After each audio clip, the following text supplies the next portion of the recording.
Hello everybody, Ali here. Firstly, thank you very much for taking time out to watch this video. I know some of you are very busy watching Carol Baskins on Netflix.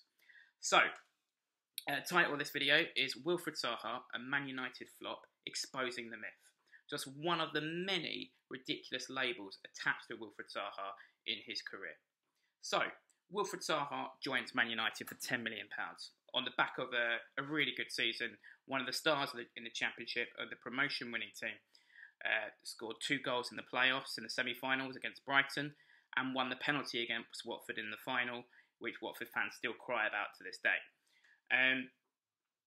Also, in previous seasons, had played against Man United in the Carabao Cup and had been one of the stars in that game, and ultimately might have been one of the reasons none other than Alex Ferguson wanted to buy Wilfried Zaha and bring him to Manchester United. So they buy him for £10 million. It all seems like a very good fit, so what could go wrong? A silky player, flair, gets to the byline. As much as none of us would like to admit it from rival clubs, United over the years were built on players who created from the wings. He starts out pre-season, so as a Palace fan, I'm interested to see how Wilf gets on, and he plays well in pre-season, so well in fact. Bobby Charlton, none other than Bobby Charlton, described him as maybe the best player of that pre-season tour. He goes on to say that he believes that he would go on to fit really well into Man United. He said, give him the ball and all he wants to do is beat defenders and smash the ball in the back of the net. I think our fans are going to love him. This is Bobby Charlton. So this is just before the season starts. Wilf's been one of the best players on the pre-season tour.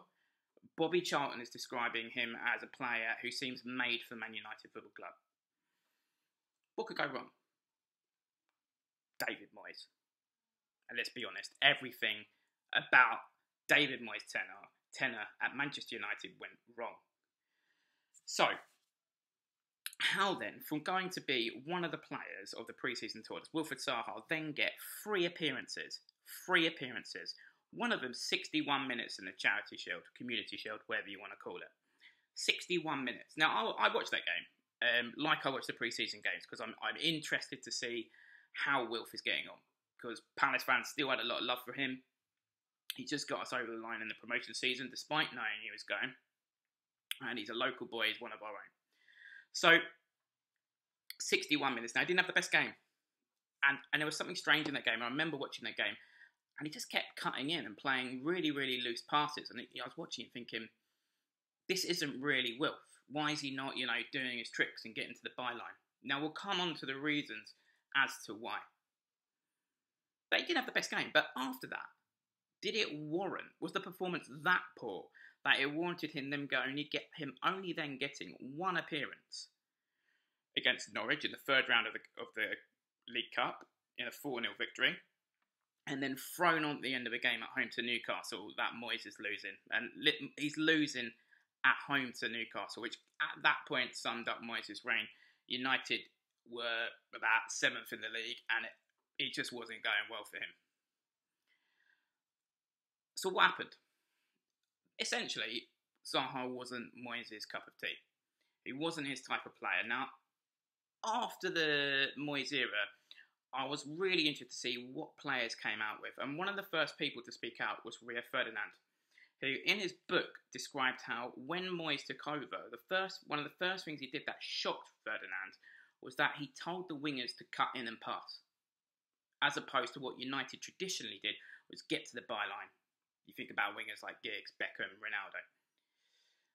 And you saw that in Wilf. You saw that in Wilf in the couple of games he played, that the magic had been taken out of him.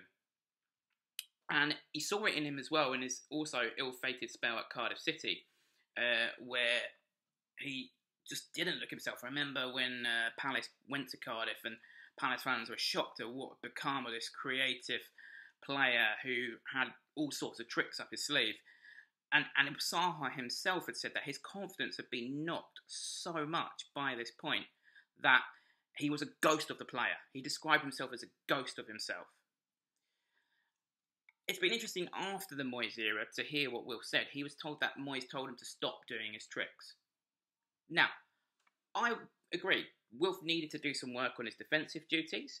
He needed to work on his retention of the ball at times, on his passing, but not to the point where you tell him to stop doing the thing that made him such a special player. And still today, he's one of the best players in the Premier League at turning and getting around a player. Why would you take his biggest asset that Alex Ferguson has decided makes him good enough for this £10 million move to Man United? It pretty much sums up David Moyes' dour character. So, essentially,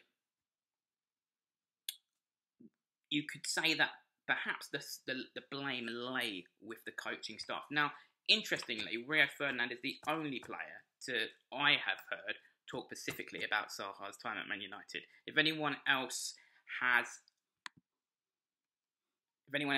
any knowledge of any other players talking about it, please comment it in the comments below. But he goes on to say that he didn't think he was helped by the club and management at the time,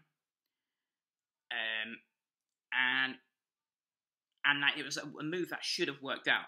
Wrong place, wrong time. Now, the wrong place, wrong time is clearly suggesting that Wilf turned up just as Ferguson left and Moyes turns up. Now, obviously, I'm not relinquishing Wilf of blame here. I mean, he was the star of the show at Palace, so I'm sure going in and being a smaller fish in a bigger bubble, he probably had lessons to learn. And Rio does say that at times Wilf might not have helped himself. He does say that it was maybe down to maturity. He also said that he was on at Wilf a lot. But why was he on at Wilf? He said he was on at Wilf because he could see that he could be a great asset.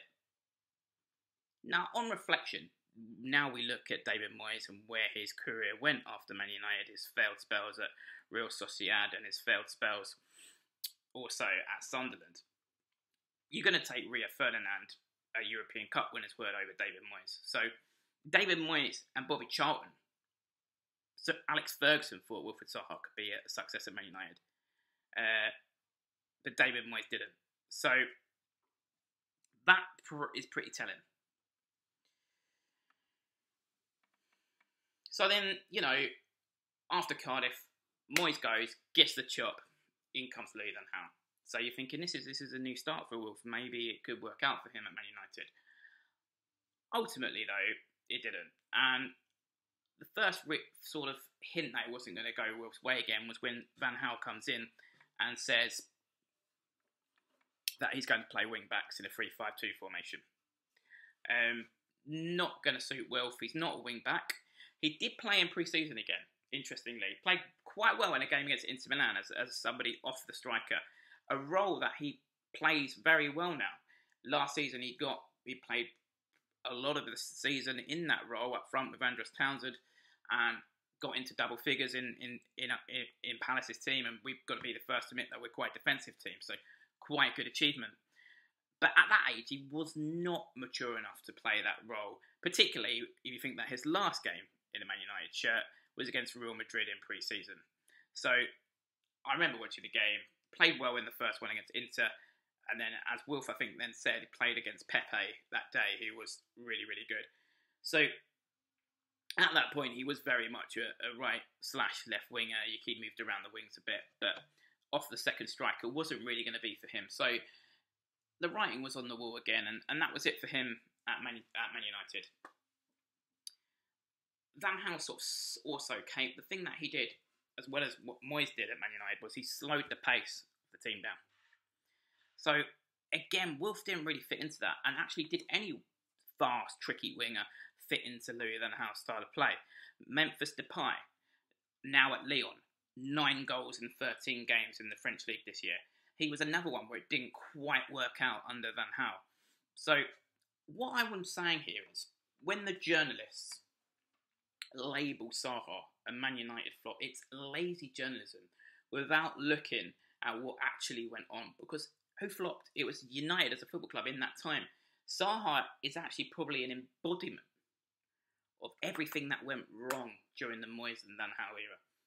He is the sort of player, the tricky winger, skillful, young player that United have been known for nurturing. And instead, they put they put less effort into nurturing Zaha than Meghan Markle put into being a full-time princess. So I think it reflects more Man United as a football club and where they went as a football club during the Moyes and Van Gaal era, particularly. And I think you've got to look now at where Wilf is and where David Moyes is.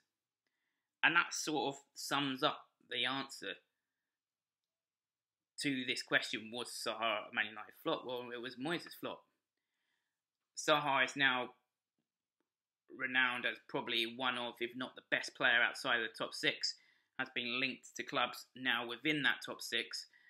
Maybe he's not worth the 80 million that Palace are asking for, but it's definitely between 40 and 60 at least. David Moyes has now somehow found himself back at West Ham. Now, I live in Essex by marriage, so obviously I'm originally from South London, but the people that the West Ham fans in Essex that I know, some of them I think would generally rather have that one of their own, Gemma Collins, as manager rather than David Moyes. So look at where their careers have gone, and you can actually see where the problem lay. So Wilfried Zaha, Man United flop? Absolutely not. How can you call someone a flop who got given 3 games, and in those 2 of those 3 games were not even starts? So I think it reflects more on Man United as a football club, and I think some of the journalists out there who use this label flop need to do a bit more research. If you want to watch any more videos, please press the subscribe button. Stay safe.